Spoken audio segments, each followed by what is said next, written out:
Bonjour à tous et bienvenue dans le Grand JT de l'éducation. Tout de suite le sommaire.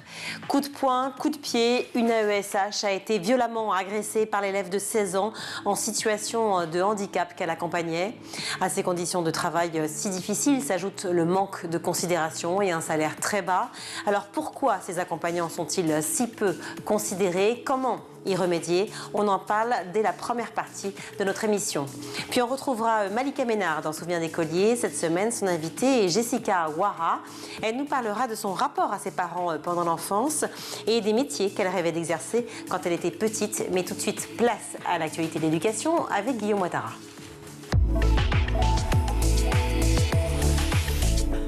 Bonjour Guillaume. Bonjour Virginie, bonjour à tous. On commence avec une annonce qui va ravir les parents. TikTok va bientôt être limité à 1 heure par jour pour les mineurs. Oui, l'annonce a été faite par voie de communiqué de presse ce matin par la plateforme et elle concerne tous les pays où TikTok est disponible. Une limitation d'1 heure par jour pour les mineurs. Tout ça arrive dans ce contexte de ces derniers mois où on accuse l'application de détourner un petit peu les jeunes de leurs études, notamment. Eh bien, concrètement, tous les utilisateurs mineurs recevront une notification quand ils dépasseront l'heure d'utilisation. Le communiqué de presse précise, si la limite des 60 minutes est atteinte, l'adolescent sera invité à saisir un mot de passe pour continuer à consulter l'application, ce qui l'amènera à prendre l'initiative de prolonger ou non son temps sur la plateforme. À noter que les notifications de l'application seront coupées passé 22 heures. Des réactions, d'abord celle de la secrétaire d'État à l'enfance, Charlotte Cobel, qui explique que cette proposition va dans le bon sens mais ne répond pas à l'ensemble de nos inquiétudes, notamment en ce qui concerne la protection des données des utilisateurs et la teneur des contenus accessibles pour nos enfants. Le ministre délégué chargé de la transition numérique, Jean-Noël Barrot, a vu dans ce dispositif annoncé par TikTok une avancée qui était attendue. Mais on a quand même à noter qu'il sera certainement facile de contourner cette limitation comme sur les autres réseaux. On va justement consacrer notre émission à cela demain. Donc des détails de cette mesure. On poursuit avec Emmanuel Macron qui annonce une campagne de vaccination pour éradiquer le papillomavirus.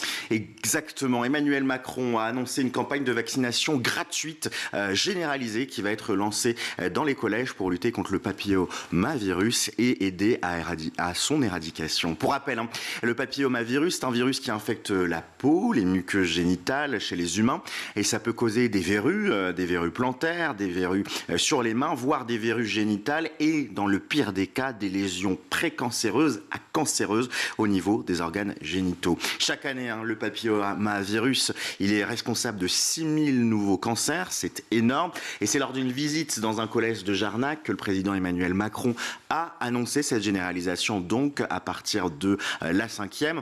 Il a souligné que cette mesure, elle a pour but d'éviter de nombreux cancers. Cette annonce, elle est faite alors que s'approche la journée mondiale de sensibilisation aux maladies causées par le papillomavirus humain. On poursuit avec ce sondage qui montre que les Français sont partagés sur les mesures à adopter contre les violences à l'école. Oui, effectivement, on se fait souvent l'écho ici de faits de violence. On a parlé encore hier avec ce jeune de 7 ans qui sème la terreur dans son école. Eh bien, le magazine Le Point a publié hier avec Cluster 17 un sondage sur les mesures à adopter et sur ce que pensent les Français de ces mesures. Eh bien, le sondage, il est assez éloquent. 53% des Français pensent qu'il faut renforcer des sanctions pour lutter contre les violences, quand 47% pensent qu'il faut davantage de prévention. Le sondage, il va même plus loin. Le Point s'est amusé à aller voir électorat par électorat. Alors du côté de Yannick Jadot et de Jean-Luc Mélenchon, on est respectivement 70% des électeurs et 75% des électeurs à être favorables à des mesures de prévention en amont, alors que du côté des électeurs d'Éric Zemmour et de Marine Le Pen, on est plutôt en faveur du renforcement des sanctions. En parlant de violence, on part en Iran où des centaines de jeunes filles sont empoisonnées par des fanatiques religieux pour obliger les écoles de filles à fermer. Oui, l'affaire fait extrêmement froid dans le dos. Depuis la fin novembre, plusieurs médias locaux ont rapporté que des faits d'empoisonnement ont eu lieu dans plusieurs écoles en Iran, dans les villes de Qom et de Boroujdred. On a déjà relevé ces cas qui ont fait au moins une jeune fille morte et beaucoup d'hospitalisations. Les parents se sont réunis devant le gouvernorat de la ville de Com pour demander des explications. Ce sont en fait des empoisonnements par inhalation de substances toxiques qui sont faites. L'objectif, il est simple, il est porté par des fanatiques religieux, c'est de mettre fin à la scolarisation des jeunes filles en Iran. Le ministre de la Santé, le vice-ministre de la Santé, Younes Panahi, a indiqué, il s'est avéré que certains individus voulaient que toutes les écoles, en particulier les écoles de filles, soient fermées.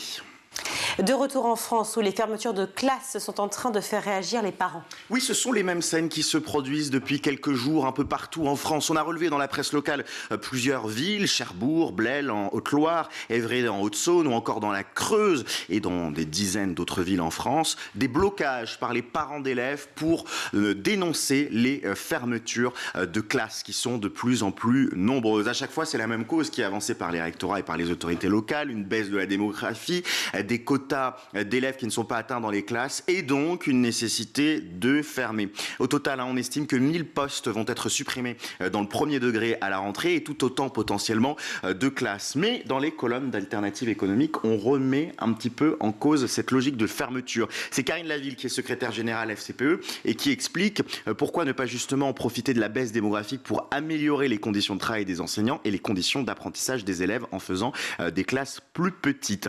Autre point qui est soulevé par certains observateurs et certaines observatrices, c'est celui même du découpage de cette carte scolaire qui fait un petit peu polémique. On ferme des classes alors que, explique par exemple une maman, Sandrine Fernandez, est membre du collectif Le 20e aux enfants. Lorsque l'on regarde les chiffres de l'INSEE, on voit que sur le 20e arrondissement de Paris, le nombre d'enfants reste stable, voire augmente entre 2019 et 2020.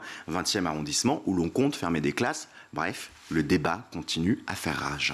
On termine ce point éducation avec une tribune d'élus pour sauver les menus végétariens à l'école.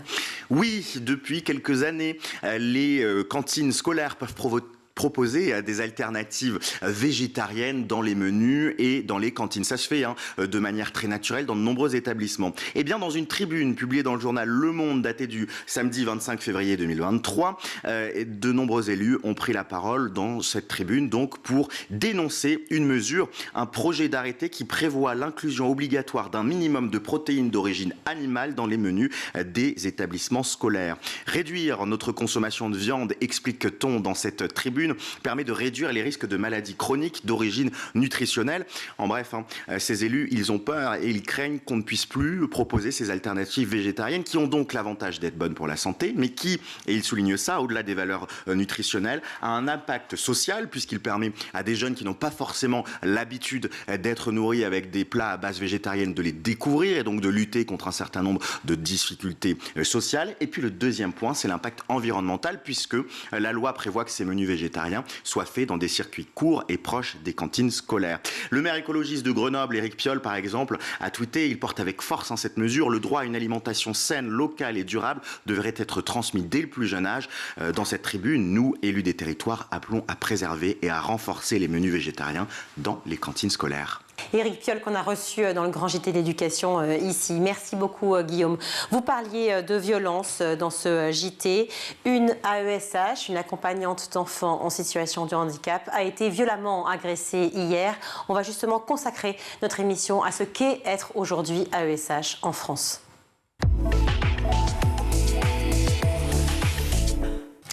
Pour en parler, je suis ravie d'accueillir à nouveau Clarisse Poussin. Bonjour. Bonjour Virginie. Vous êtes AESH, donc accompagnante d'enfants en situation de handicap. On avait parlé ensemble ici avec Magali Trarieux, qui est enseignante aussi en CM2 et qui est co-secrétaire FSU SNUP. Et là, évidemment, j'allais dire, l'actualité nous pousse encore aujourd'hui à parler des AESH, mais on avait déjà prévu cette émission hier, avant-hier, avant-avant-hier. En fait, on a envie d'en parler tous les jours de la situation des AESH. Et vous le savez, cela touche tous les Français en fait. Une situation qui est très difficile à la fois pour les enfants, pour les parents et évidemment pour vous, les accompagnants. Je disais, l'actualité le prouve encore aujourd'hui. Une accompagnatrice vient de se faire agresser près de Nancy hier, rouée de coups de poing, coup sur le visage, une chaise aussi en pleine figure. La situation donc est insoutenable pour les AESH. Manque de considération, aussi évidemment de reconnaissance, les salaires trop bas, tout ça on va en parler, le moral qui est affecté, des conditions très difficiles tous les jours. Cette collègue qui vient de subir ce traumatisme, ces coups, Je crois que ce n'est pas la première fois que ça lui arrivait. Et elle était déjà mise un peu à l'écart des autres enfants avec cet enfant pour justement protéger aussi les autres enfants de ce même enfant. Voilà, c'est là où nous en sommes aujourd'hui, c'est que beaucoup d'élèves MDPH se retrouvent en école ordinaire alors qu'ils devraient être soit en Ulysse, soit en IME, mais il n'y a pas de place, les instituts ferment au fur et à mesure. Instituts médico-éducatifs. Oui. Voilà, et du coup, ces enfants se retrouvent en classe ordinaire et tout le monde est totalement démuni, l'équipe éducative et évidemment les AESH puisqu'on est en première ligne. Et comme on est de moins en moins nombreux, on a de plus en plus d'élèves à s'occuper et on se retrouve à des situations complètement dingues avec des enfants pour lesquels on ne sait même pas quoi faire puisqu'on n'a aucune notion médicale, on ne connaît pas vraiment leur parcours. Vous n'avez pas une fiche, vous n'avez pas un dossier au départ, vous n'avez rien? Rien du tout. Qu'est-ce que vous avez comme information sur l'enfant lorsque vous vous occupez de lui pour la première fois? Aucune. C'est-à-dire aucune. On Rien. découvre son prénom, son nom. Voilà, moi, quand j'ai commencé en 2018 en maternelle, on m'a donné 2 élèves à m'occuper. Le premier jour, mon petit garçon s'est jeté contre un mur. Je me suis dit, mais qu'est-ce qui se passe? C'était un vendredi. Donc, j'ai appelé ma responsable et elle m'a dit, je ne peux pas vous dire ce qu'il a. Cherchez, réfléchissez. Et après, cherchez, réfléchissez, parce qu'en fait, c'est aussi le secret professionnel. Le secret médical, tout à fait. Médical, pardon. Et puis le lundi, quand je suis revenue en classe, nous, on n'a normalement pas le droit de parler avec les parents, parce que ce serait tellement plus simple pour qu'ils nous expliquent un peu ce qu'on peut faire et comment aider leurs enfants. J'ai eu la chance de pouvoir parler avec la maman, et elle m'a appris qu'il était autiste Asperger. Donc après, j'ai travaillé toute seule à réfléchir et à savoir comment m'y prendre, puisque comme on n'a aucune formation et que même quand on en demande, de toute façon, on ne l'a pas. Donc voilà, on ne sait pas. Alors quand vous savez qu'un enfant, par exemple, est autiste Asperger, typiquement dans ce cas-là, ça vous donne effectivement une piste. Certes, mais est-ce que vous avez aussi les antécédents, la manière dont, par exemple, se passe son quotidien, son rythme Non, rien. On n'a rien. En fait, on a une réunion une fois dans l'année qui s'appelle une ESS, École de suivi scolaire, où là peuvent intervenir, y a le professeur, le directeur d'école, le responsable RZE, donc... Vous savez, à l'Éducation nationale, on adore les acronymes. Donc, c'est la personne qui est en charge avec les MDPH qui lit le dossier. La maison des personnes handicapées, voilà. En situation de handicap. Ouais. Et donc, la ESH, en général, est là quand on a pensé à la convier, ce qui n'arrive pas toujours, bien sûr. Et là, on peut découvrir des choses, effectivement, puisqu'il va y avoir, un médecin du Kremlin-Bicêtre qui va être là. Ah bon?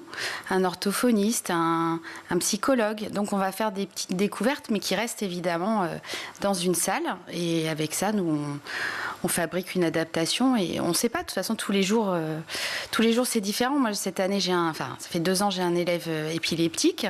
Là, il a été déscolarisé au retour des vacances de la Toussaint parce qu'il avait, les médicaments lui font rien, résistant, pharmaco-résistant à son traitement. Et il a développé des crises de démence. Il grognait, il tapait. Il était dangereux aussi pour les autres. Voilà. Et le problème, c'est ça. C'est le danger pour la ESH en direct, parce qu'évidemment, on est à côté. Mais après, c'est le danger pour le groupe classe. Parce qu'à chaque fois qu'il faisait une crise, le groupe classe était en panique. Quand il faisait une crise, il tombait par terre. Donc voilà, il se débattait, il grognait, tout ça. Et le groupe scolaire dans l'intégralité. Parce que quand il tombe dans la cour et qu'il se retrouve sur le dos du prof qui le ramène dans la petite salle de soins, où il n'y a rien, puisque dans les écoles, il n'y a plus d'infirmiers, plus de docteurs, plus de psychologues, plus rien. C'est compliqué, voilà. Juste la veille des vacances scolaires. Et tout repose sur vous dans ces cas-là? Tout repose sur ce qui est à côté, voilà. Donc je pourrais m'enfuir, mais c'est pas possible. Donc, vous dites vous, et en même temps vous parlez aussi au nom de toutes les AESH. Bien sûr, je dis toutes parce que c'est principalement des femmes. Oui. Finalement, vous avez porté cette responsabilité parce que c'est une vocation, clairement. Oui, sinon c'est impossible de faire ce travail. D'ailleurs, ceux qui lâchent l'affaire, je les comprends complètement vu nos conditions de travail. Mais voilà, c'est un métier c'est un métier qui n'existe pas, mais ce travail, on le fait avec notre cœur, dans l'intérêt des enfants. Donc, que ça soit votre enfant, vous allez réagir, mais si c'est un autre enfant, c'est la même chose. une personne âgée dans la rue, c'est la même chose. Voilà, on est né pour aider notre prochain et voilà. Et vous savez que cet enfant, évidemment, est en situation de handicap. Donc, quand il va vous taper, c'est ce qui s'est passé avec cet enfant épileptique? Juste la veille des vacances, oui, il a fait une grosse crise. J'ai dû le mettre au sol pour le sécuriser. Et puis, il a commencé à se débattre. Et je me suis pris des coups. Là, il m'en reste un petit là. Mais voilà, c'est pas intentionnel. Vous ne lui en voulez pas. Mais c'est une réalité, c'est une situation que vous vivez. Oui. J'en veux à l'institution parce que en fait, cet enfant, clairement, n'a rien à faire à l'école ordinaire. Et là, il devrait aller où cet enfant? Il devrait aller normalement, il devrait être hospitalisé pour son épilepsie. Il y a un seul centre en France, je crois que c'est en Bretagne. Bon, bah la maman, elle peut pas. Hein. Voilà. Et puis, de toute façon, il n'y a pas de place non plus. Donc, je ne sais pas. On a une réunion là, d'urgence le 24 mars, pardon. Et je ne sais pas ce qui va être décidé. Moi, je ne peux plus. Enfin, j'arrive en classe complètement angoissée en me disant qu'est-ce qui va se passer? Il va tomber. Je suis toujours en alerte. Et j'ai évidemment un autre élève dans la même classe, un autiste. Donc, je ne sais pas où donner de la tête. Et puis, dès qu'il bouge, il y a un enfant du groupe classe qui réagit. Clarisse, il va tomber. Donc tout s'arrête. Et les enfants, ils sont tétanisés parce qu'en fait, ils sont toujours dans l'apnée de qu'est-ce qui va se passer? Ah, va y avoir les pompiers. En fait, c'est une apnée générale, si je comprends bien, parce qu'il y a les enfants, effectivement, dits en parcours classique, si je puis dire, qui sont effectivement... J'imagine aussi touchés par la situation de cet enfant et qui ont simplement envie de l'aider, qui ont de la bienveillance et qui sont heureux aussi de participer à ces cours tous ensemble. Donc cette apnée pour ces enfants. Pour les parents qui sont chez eux aussi, qui sont extrêmement inquiets de la situation de leur enfant, qui est en situation de handicap, les professeurs et vous, AESH et directeur d'établissement, qui ne sait pas quoi faire parce qu'en fait il est en liaison, mais une fausse liaison, un faux dialogue avec le ministère. Tout à fait. Ben là, en l'occurrence pour cet élève, il a été décidé qu'il soit réhospitalisé. Après, il y a eu... Enfin, en même temps, il vient à l'école le matin, il tient 20 minutes, enfin 15-20 minutes et on termine au sol ou avec les pompiers. Et le mercredi, il a l'école à la maison où il tient une demi-heure. Et nous, on est totalement impuissants parce qu'on est malheureux pour lui et de voir qu'il n'est pas pris en charge et que voilà, que la loi elle n'est pas respectée. Vous parliez de 2 enfants dont vous vous occupiez dans la même classe qui ont des pathologies différentes. Est-ce que c'est possible, sincèrement, réellement, de s'occuper de 2 enfants? Non, pas du tout. Vous le faites parce qu'en fait, vous n'avez pas le choix? On n'a pas le choix. J'ai des collègues qui ont 4 ou 5 élèves à accompagner dans la même classe, avec 5 pathologies différentes. Et des parents qui supplient parce qu'ils sont complètement perdus aussi, j'imagine. Des parents qui disent « mais je ne comprends pas, mon enfant il a une notification de, alors je vais dire n'importe quoi, de 15 heures. Et puis finalement, l'AESH elle est là, mais elle s'occupe de 4 élèves. Donc 24 divisé par 4, ça fait 6. Mon enfant, comment elle fait ? Et surtout que c'est pas 4 élèves au parcours classique à qui on peut expliquer des choses. Il faut prendre plus de temps. Ils sont tous différents. Des problèmes de concentration, d'attention, etc. Voilà, c'est ça. Voilà. Il faut tout répéter. Et chacun a son rythme. Et puis chacun a une pathologie différente. Et puis après, il y a un petit concours qui se fait entre les enfants, justement. Ah, mais avant, j'avais une AESH pour moi tout seul. Là, je dois la partager en 3. Donc, je vais développer d'autres énergies pour accaparer son attention et c'est totalement épuisant. Et puis en fait, on fait pas du tout du bon travail. Aujourd'hui, on a un accompagnement qui est pas du tout de qualité. Un élève, on reçoit une nouvelle notification. Ah bah vous allez le prendre en charge. Mais je fais comment? Ah bah on va enlever 2 heures à celui-ci puis on va les mettre à celui-là. C'est qui vous donne ces notifications? En fait, la notification, c'est la maison départementale du handicap. Et ensuite, la directrice, elle fait avec les moyens humains. Il n'y en a plus. Plus personne ne veut faire ce travail. Et on peut le comprendre compte tenu des conditions et des salaires. On va en parler dans une seconde. Avant cela, j'aimerais juste rebondir. Je ne vais rien apprendre à personne quand je vais dire que la situation en France et dans le monde entier est très tendue. Cette épidémie qui nous a tous paralysés, l'inflation générale, l'angoisse de cette guerre, toute proche aussi en France, des enfants qui sont très angoissés aussi, tout simplement parce que les réseaux sociaux, parce que l'image, parce que beaucoup de choses qui sont difficiles. J'ai lu dans beaucoup d'articles, quand j'ai travaillé sur ce sujet des AESH, que beaucoup plus d'élèves présentent des pathologies de plus en plus lourdes. Est-ce que c'est une réalité que vous constatez? Est-ce que ça a un lien justement avec tout ce qui s'est passé depuis 3 ans? Alors sincèrement, je pense que le Covid a touché tout le monde, et surtout les enfants. Moi, je travaille en REP, en réseau d'éducation prioritaire, donc avec des familles qui souffrent, clairement. Donc les enfants ont été touchés, les adultes aussi, mais les enfants complètement. Et après, la violence... la violence, elle était déjà là partout avant, mais elle l'est encore plus. L'année dernière, juste avant la guerre, moi, dans mon école, il y a une classe allophone. On avait un petit Ukrainien et un petit Russe. Et ils se déclaraient la guerre dans la cour. Voilà. Et ils avaient 6 ans. Ils venaient d'arriver au CP. Donc voilà, tout est... Enfin, de toute façon, les enfants, ils souffrent. Ils souffrent beaucoup. Et puis, il y a tout ce qu'ils voient à la télé, tout ce qu'ils voient sur les écrans et tout ce qui se raconte et qui fait mal. Forcément. Déjà, les parents souffrent, les enfants, évidemment, aussi énormément. Voilà. Trinquent. Vous étiez déjà venu donc, sur ce plateau pour nous dire à quel point la situation des AESH était compliquée en France, à quel point c'était difficile de continuer, difficile de résister. Chaque jour, le quotidien est difficile. Et chaque jour, vous me disiez combien vous teniez à ce travail. Mais bon, par moment, on a envie de craquer. Est-ce que la situation a changé ? Absolument pas. Alors, on avait cru, quand on s'était rencontrés la dernière fois, que le nouveau ministre, on allait lui donner une chance. Eh bien, non, il est à l'égal de son prédécesseur. Le 22 novembre, il a fait des annonces à l'Assemblée nationale sur les AESH. Il a été méprisant, il a porté des propos totalement éhontés, notamment le fait que nous étions, je veux dire, entre guillemets, des illettrés, puisque nous n'avions pas le bac, que 80% des AESH n'avaient pas le bac. Eh bien, en 2019, 84% des AESH avaient le bac, voire bac plus 2. Moi, j'ai un collègue qui a bac plus 5. Non, mais ce qui est terrible, c'est de devoir se justifier là-dessus. Non, mais c'est ça. Et en plus, c'est surtout que c'est une obligation d'avoir le bac. Donc voilà. Il a dit vraiment des choses totalement affreuses. Il ne connaît pas le sujet ? Non, je pense qu'il ne le connaît pas. Alors moi, je m'inscris tous les mois pour les petits déjeuners. Et je ne suis jamais sélectionnée. Je n'arrive pas à comprendre pourquoi. Je ne suis pas du tout surprise. Et là, j'y ai cru, mais non, j'avais toujours pas été sélectionnée. J'aurais beaucoup de choses à lui raconter au nom des 132 500 invisibles de l'éducation nationale.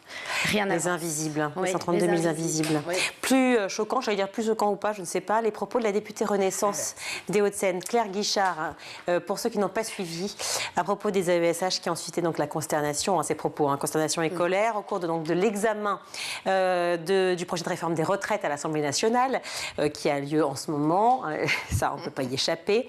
Claire Guichard, donc je cite, « Je connais beaucoup d'AESH qui sont des mères qui avaient arrêté de travailler et choisissent aujourd'hui ce statut pour avoir les mercredis et les vacances scolaires, elles assument. » Leur choix. Une réaction ? Alors, une réaction, oui, j'en ai eu beaucoup. En fait, je suis partie en vrille ce soir-là. Je vais vous faire une petite anecdote. Claire Guichard est née à Saint-Pierre-et-Miquelon. Et je viens de Saint-Pierre-et-Miquelon. Et donc, j'aimerais beaucoup qu'elle retourne à ses racines, apprendre la bienveillance, et surtout qu'elle ne dise pas des choses qui sont complètement fausses. Donc, on n'a pas forcément... Il y a effectivement des mamans qui ont fait ce choix d'être AESH pour pouvoir s'occuper de leurs enfants, mais pas pour avoir, comme elle dit, le mercredi et les vacances scolaires, parce qu'avec 800 € de salaire mensuel, le mercredi, on bosse. Quand on est AESH en collège et en lycée, on bosse. Ouais.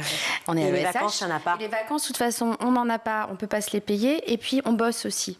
Donc, moi, j'ai fait le choix d'être AESH, mais pas le choix d'être méprisée, pas le choix de ne pas avoir de statut, pas le choix d'être mal payée, pas le choix d'être maltraitée. Et donc, oui, je lui en veux beaucoup. Mais est-ce que c'est pareil ? C'est une méconnaissance, encore une fois, de ce métier ? Ah bah là, je pense que... Enfin, elle sait rien, parce qu'elle dit beaucoup d'AESH ont choisi ce statut. Nous n'en avons pas. On le demande. Vous disiez, c'est pas un métier. Je voulais vous faire rebondir sur cette phrase que vous m'avez dit il y a quelques minutes. Alors, ce n'est pas un métier. Parce qu'en fait, nous ne sommes pas fonctionnaires de l'éducation nationale. Nous sommes des contractuels avec des CDD de 3 ans, renouvelables une fois. Donc, la CDIsation au bout de 6 ans.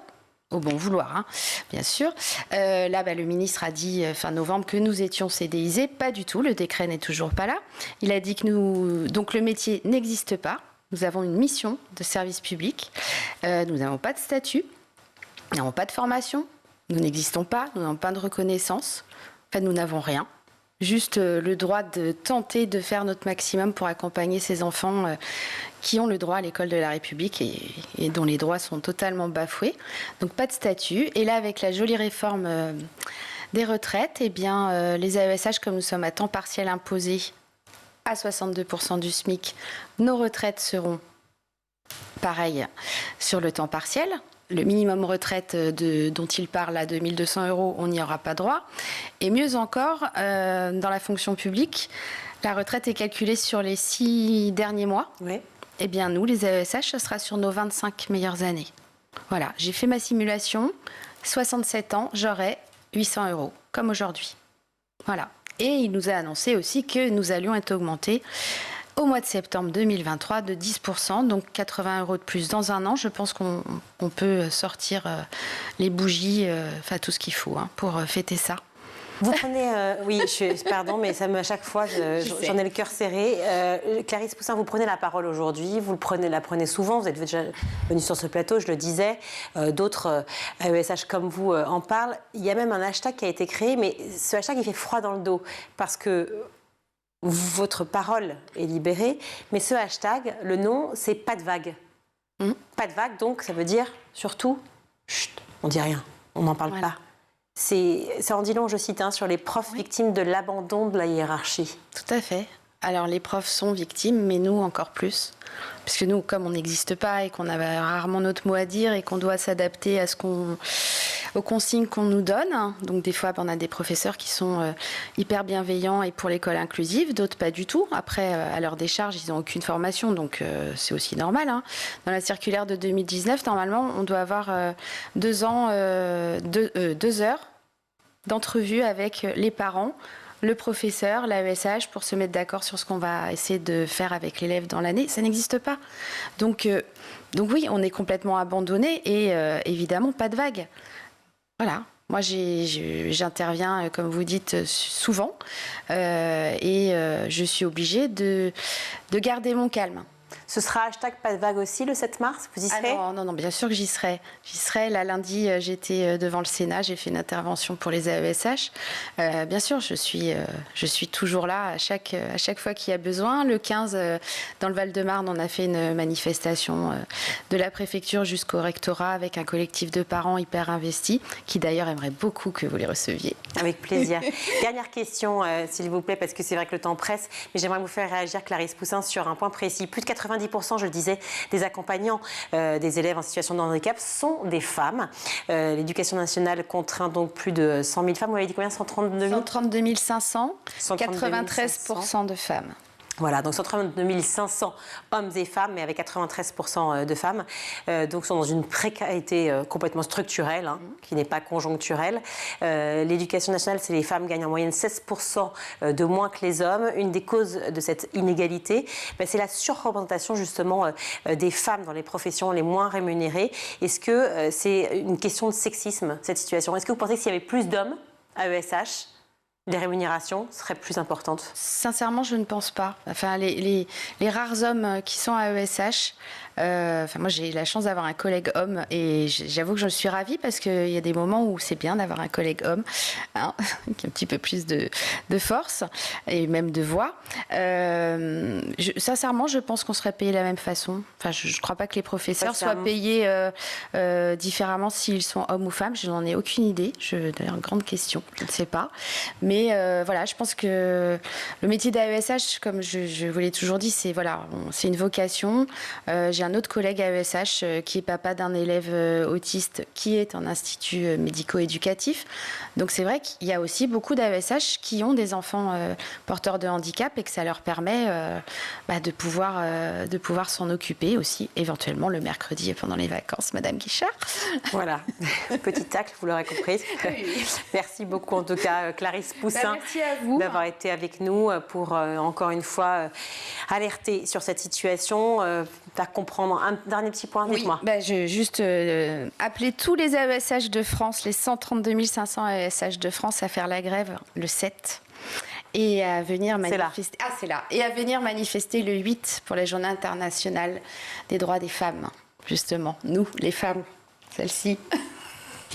Merci. Merci Virginie. Merci Clarisse Poussin d'avoir été avec nous. Allez, on marque une courte pause, une sorte de pub, mais on se retrouve vite.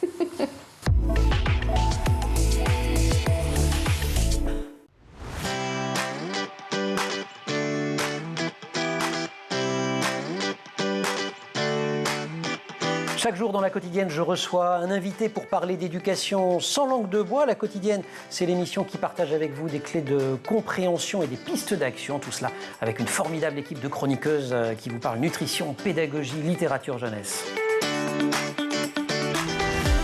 L'école, c'est la vie et c'est aussi l'avenir de vos enfants. Initiative locale, orientation, école à l'étranger. Je vous donne rendez-vous tous les jours dans le MAG sur School TV pour aborder une thématique forte de l'éducation en plateau, des profs, des parents, des élèves et des élus. Vous avez la parole tous les jours dans le MAG sur School TV. Le numérique ouvre le monde des possibles. On se retrouve tous les jours dans l'école du futur pour s'inspirer, pour décrypter la tech, le numérique, l'histoire, l'art ou encore les sciences, toutes ces matières qui nous permettent de mieux comprendre le monde de demain. Tous les jours, je vous retrouve dans le Grand JT d'éducation pour débriefer ensemble l'actualité de la journée et se questionner sur l'avenir de nos enfants à l'école. En compagnie de chroniqueurs et d'invités, nous tenterons de répondre à une question d'actualité qui concerne l'éducation. Nous vous donnons chaque jour la parole dans le Grand JT d'éducation. Toutes les semaines, on se retrouve dans Souvenirs d'écolier. Je vous propose un tête-à-tête avec une personnalité. Elle viendra se confier sur son enfance, elle nous racontera des anecdotes de sa scolarité et puis elle nous livrera sa vision de l'école d'hier et d'aujourd'hui.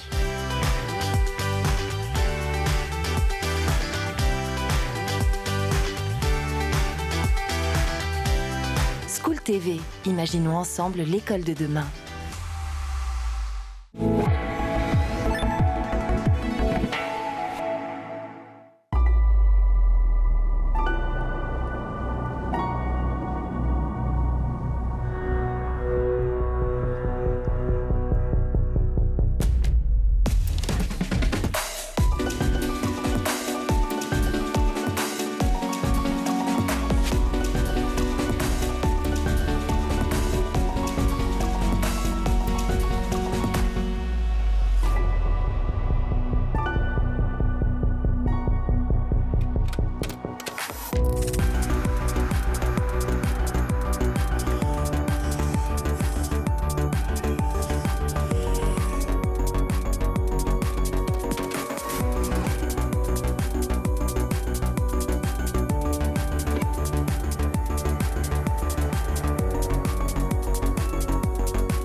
De retour dans le Grand JT d'éducation, nous allons retrouver Malika Ménard et son invitée Jessica Ouara. Est-ce qu'il y a un moment marquant, triste ou joyeux? Plutôt au lycée, en terminale. J'étais en terminale scientifique à Rambouillet, parce que j'étais en formation à Clairefontaine à l'époque, à l'INF. T'es partie à 15 ans de chez moi. Ok. Classe de seconde alors? Ouais, seconde. Et en terminale, j'avais une classe avec beaucoup de redoublants.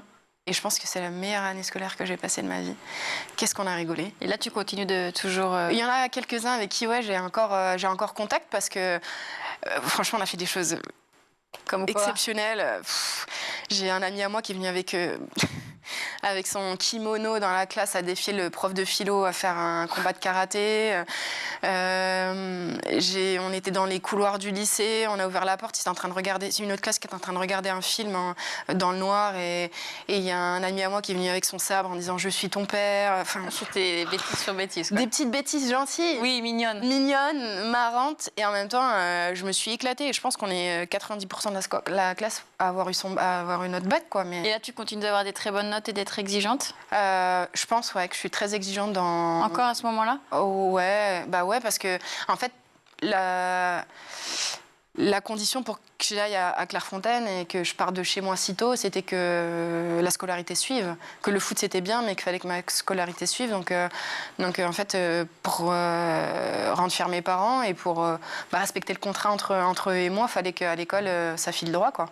Est-ce que tu as le souvenir d'un prof préféré? Un prof préféré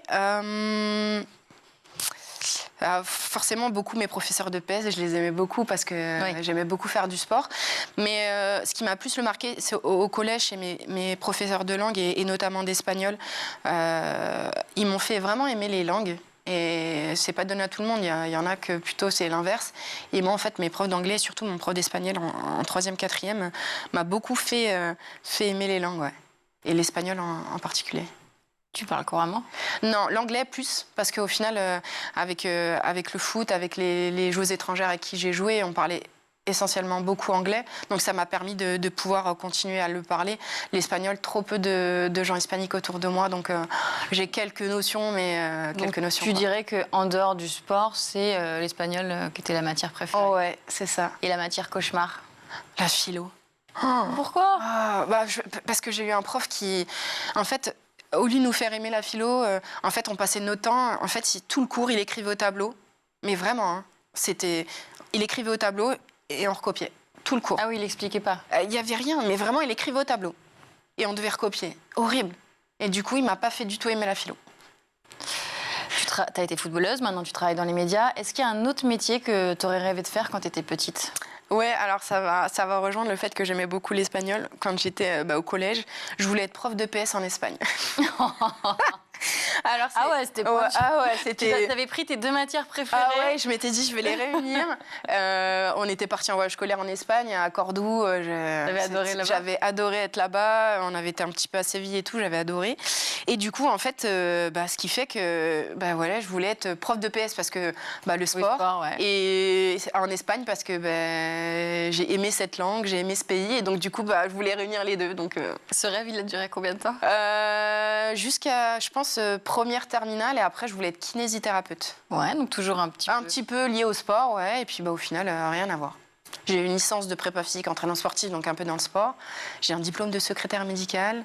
J'ai un diplôme d'éducatrice sportive. Donc, Ouais, donc c'est un petit peu le sport à côté, la médecine, la santé, le bien-être. Ouais, exactement. En fait, en étant sportif de haut niveau, c'est pas toujours facile. Kiné, c'était à l'époque pas possible, il fallait que j'aille en Belgique, donc ma carrière de footballeuse, c'était compliqué de faire les deux en même temps, donc j'ai abandonné l'idée de faire kiné, et donc du coup je me suis... Et puis secrétaire médical, c'était pour les horaires. À l'époque, j'étais pas professionnelle, je jouais au Paris Saint-Germain, j'étais pas professionnelle, et il me fallait des horaires de bureau, j'avais déjà eu ma licence, etc., mais c'était pas possible d'exercer, parce que c'était généralement le soir, et avec les entraînements, c'était pas possible, donc je voulais des horaires de bureau, donc j'ai passé le diplôme à la maison, à distance, pour pouvoir avoir des horaires en fait de bureau, quoi, tout simplement. Le foot, donc à 15 ans, tu arrives à Clairefontaine, mais à quel moment tu te dis là c'est quelque chose de sérieux, quoi, ça peut être mon métier? Ça arrivait avant ça? Non, ça arrivait super tard parce que moi à mon époque le football professionnel féminin n'existait pas du tout. Donc, en fait, tu fais quand même le choix de partir à Clairefontaine. Ouais, en fait ma mère et mon père ils m'ont dit t'aimes le foot, profite, vis ce que tu as à vivre, mais en même temps, tu prépares ton métier à côté. Mais c'est un choix difficile quand on a 15 ans et c'est quitter ses parents, aller un petit... Ouais, et en même temps, ça m'a fait en tant que femme, donc je suis partie tôt de la maison, être un petit peu autonome très rapidement, etc. T'avais des frères et sœurs? J'avais un grand frère, ça a été pas facile pour lui, après il est venu en région parisienne pour se rapprocher un petit peu de moi, pour le coup. Mais ouais, du coup... je le regrette pas du tout parce que en fait mes parents m'ont poussée à vouloir vivre des émotions, prendre du plaisir, jouer au foot. Ils savaient que j'aimais ça, mais ils savaient que j'allais être sérieuse à côté, donc ils avaient confiance en moi. Et donc en fait j'ai été professionnelle qu'à 25 ans parce que le Paris Saint-Germain était pas professionnel non plus. Donc du coup ta carrière professionnelle elle est courte finalement. Ouais, elle est courte, elle est de 2016 à 2018, très courte. Avant je travaillais comme tout le monde, je faisais mes séances à 18h30, donc j'avais mes 35 heures. Après, j'allais au foot. Est-ce que tu en vis plus maintenant dans les médias? Exactement. Du foot que quasiment pendant toute ma carrière, ouais. Et comment c'était perçu, donc tes parents très bien, et autour de toi, les amis, la famille, d'arriver dans un métier quand même vraiment masculin? Alors, super bien. Alors, pour le coup, quand j'ai eu la possibilité, le Paris Saint-Germain a proposé un contrat professionnel au bout de 3-4 ans,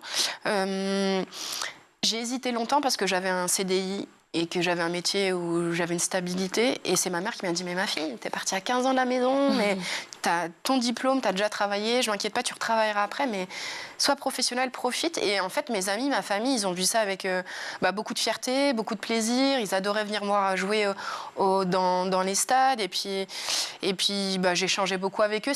Ça m'a permis quand même de rester proche d'eux quand même, parce que j'essayais au maximum de revenir, de garder des nouvelles avec eux. Mais ils ont vu ça plutôt très bien même. Tout de suite, c'est le Zap, le meilleur de School TV.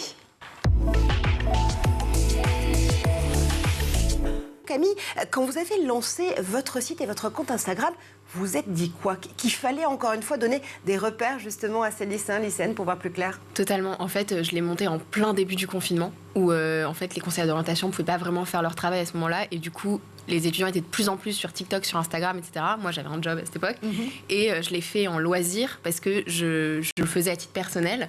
En fait, je me suis dit, en fait, pour moi, l'éducation, c'est une passion et les étudiants avec Parcoursup et ces problèmes d'orientation, la réforme du bac en parallèle qui rejouait totalement les cartes, faisait que les étudiants étaient perdus. J'ai commencé à lancer un compte sans vraiment penser que ça allait prendre de l'ampleur. Et en fait, le compte Instagram d'abord a explosé pendant le confinement et je recevais des centaines, et encore aujourd'hui, de messages par jour d'étudiants en fait, qui veulent s'orienter et qui ne savent pas vraiment ce qu'ils veulent faire. En fait, c'est ça. Ils ne savent pas, avec la multitude de choix qui leur est présenté sur Parcoursup, ils ne savent pas ni qui ils sont, ni vers ce vers quoi ils veulent aller. Seulement 1,5% des personnes que vous avez interrogées questionnent la fiabilité de leurs sources. Tout à fait. Ceci étant, il y a quand même des fakes aussi, mais vous dites au fond qu'on peut les détecter à partir de quelques indices. C'est ça, il y a des indices, des red flags. Allons-y, des red flags. Drapeau rouge. Quand il y a un ton très dramatique, un mystère vraiment, ou que la personne se présente comme un enquêteur et qu'elle a trouvé elle-même ses propres sources, ou encore il y a une musique très avec beaucoup de tension. On essaie de vous la faire, quoi. Des effets de manche, ça va très vite. On n'explique pas, on donne pas ses sources, on n'explique pas la terminologie, on nous enfume. C'est ce genre de vidéo qui va très vite, qui est très manipulatrice et souvent d'une malhonnêteté intellectuelle rare, mais elles-mêmes, elles sont pas si nombreuses que ça. Ouais, et dans les formulations dont il faut se méfier, c'est par exemple selon certains historiens. Quand on parle au conditionnel, on commence par un sujet sérieux et on commence à mettre un petit peu de conditionnel, puis on arrive à dire une théorie et on finit par dire que les pyramides sont construites par des extraterrestres. Qu'est-ce que ça vous a apporté très jeune? Encore une fois, vous avez commencé dès l'âge de 9 ans et c'est très ludique, on l'a répété effectivement, mais vous avez le sentiment que ça vous a apporté quelque chose sur le plan de la gestuelle, sur le plan de l'harmonie avec votre corps, mais aussi sur le plan peut-être mental ou de l'intellect, en cours, pour la concentration par exemple? Oui, totalement. Pour reprendre déjà sur la gestuelle, on travaille énormément la coordination. Et puis, moi, après, j'ai fait des études en STAPS, donc pour être... je suis dans le sport. Et avec tout ce que j'ai acquis jusque-là, j'étais très à l'aise dans presque tous les sports que je pouvais pratiquer parce que j'avais justement cette finesse dans mes gestes. Et d'un point de vue plutôt mental et social aussi, ça apporte de la rigueur. Énormément. D'accord. Parce qu'il faut savoir jongler entre les études, le sport après, faut s'y tenir quand même. Parce qu'il y a quand même les parents qui payent un petit peu. Mais, et puis, comme j'ai dit tout à l'heure, on se fait énormément d'amis finalement. On n'est pas. C'est une grande famille, j'ai l'impression. Oui, c'est une grande famille. Entre les sections et. Exactement. Et puis, c'est un sport qui mélange tout le monde, quoi. Tous les milieux. Et tout le monde se rencontre et c'est épanouissant pour les enfants. Pour remettre aussi du fun dans ce parcours et cette course d'orientation, Nathalie, vous avez créé Studimatch, encore une fois, début février, le 10 février dernier, très précisément. C'est une application d'orientation qui est gratuite, on le dit tout de suite, qui va permettre de découvrir assez rapidement avec quelle formation, quel secteur, quelle envie de métier on peut matcher.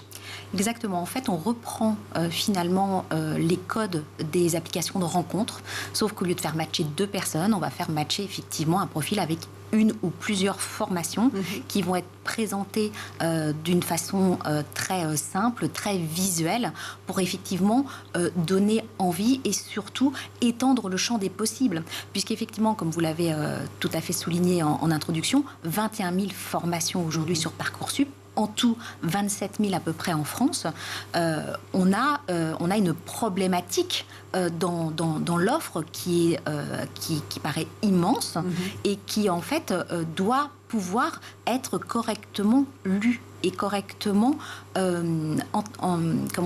intégré. Et effectivement, les outils digitaux aujourd'hui permettent ce genre de choses, et StudyMatch a pour vocation de répondre à cette problématique.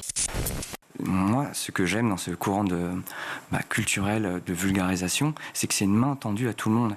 Et lors des différents échanges que j'ai eus avec le public, j'ai eu beaucoup de femmes et de jeunes hommes qui m'ont dit « Je ne pensais pas qu'en fait l'histoire c'était pour moi. Je ne pensais pas que je pouvais prendre même plaisir à tout cela. » Et de fil en aiguille, je me suis rendu compte que l'histoire c'était aussi pour moi et que c'était beau. Avec cette particularité des réseaux sociaux qui est que le spectateur, la spectatrice peut devenir auteur ou autrice lui aussi, les commentaires, au risque des trolls d'ailleurs, qui viennent me raconter un peu n'importe quoi. Mais on peut devenir soi-même contributeur. Oui, en fait, ce qu'il y a de formidable, c'est qu'on peut parler d'une culture participative également, où chacun peut venir donner son avis, peut relayer la vidéo via des réseaux sociaux en mettant son petit commentaire, peut directement poser des questions aux youtubeurs. Il y a des échanges, il y a énormément en fait de participation qui est possible et d'interaction, et on peut s'impliquer bien plus que ça. Et en plus, non seulement on peut suivre son youtubeur et tiens c'est intéressant, de quoi va-t-il me parler, mais on peut s'engager, se servir de YouTube comme un moteur de recherche et tomber sur des réponses historiques éminemment passionnantes. Élise, dans ce parcours, c'est quoi pour vous un coach ou une coach, et quelle différence avec un professeur à l'école par exemple? Alors c'est très marrant parce qu'on en parlait tout à l'heure avec Tony. Allez, je ne vous ai pas entendu pourtant. Et je lui disais justement que pour moi, il fallait vraiment qu'il y ait un lien de confiance. C'est très particulier dans l'athlétisme parce qu'en fait, un coach, on le voit presque tous les jours, donc presque comme un... Bien sûr. Voilà, quelqu'un de la famille, membre de la famille, bien sûr. Ouais, puis on passe beaucoup de temps là-bas. Il faut vraiment avoir ce lien de confiance. Moi, j'ai été dans différents clubs, donc j'ai côtoyé différents coachs, et c'est vrai que quand ça ne matche pas vraiment, au bout d'une année, je m'en allais parce que je savais que j'allais pas performer comme je pourrais le faire avec quelqu'un que j'apprécie et qui m'apprécie. Quelle est la différence avec un professeur? C'est ce lien, il y a moins ce lien de subordination? Comment ça se passe? Moins, moins, il est toujours là, mais moins, mais surtout c'est que, comme disait Élise, il y a une relation de confiance. On est au courant, on grandit avec l'athlète. Le professeur va avoir une année, voire deux. À l'athlète, on peut évoluer avec l'athlète de 9 ans jusqu'à 24 ans. Et là, on est forcément, on est au courant un petit peu de toute sa vie, il pose des questions, il demande des conseils. Voilà. Après, il faut savoir mettre les limites. Mais on en parlait avec Élise, et il y a surtout ce lien, cette relation de confiance, et qui fait que parfois un athlète peut perfer avec une personne, mais pas avec d'autres. Voilà, va atteindre son plus haut niveau avec une personne. Parce qu'il va avoir cette interaction. Mais un regard, humain, des mots. En fait. Voilà, bien sûr. Des relations humaines, ça se commande pas, quoi. C'est ça. Ça va pas être vraiment le niveau diplôme de l'entraîneur. Il faut qu'il y ait quelque chose qui se passe, quoi. C'est la fin de ce grand JT. Merci à vous tous de nous avoir suivis. Pour revoir toutes les émissions, n'hésitez pas, schooltv.com bien entendu, canal 247 sur les Freebox. Merci beaucoup Guillaume d'avoir été avec nous aujourd'hui. Merci beaucoup. Moi je vais m'inspirer de ce qu'ont fait les mineurs et je vais bloquer TikTok là. C'est trop pour moi. Je vous crois pas. Pas un seul instant, vous n'avez pas résisté. Mais c'est ça le problème, c'est que vous êtes majeur maintenant. Ben oui.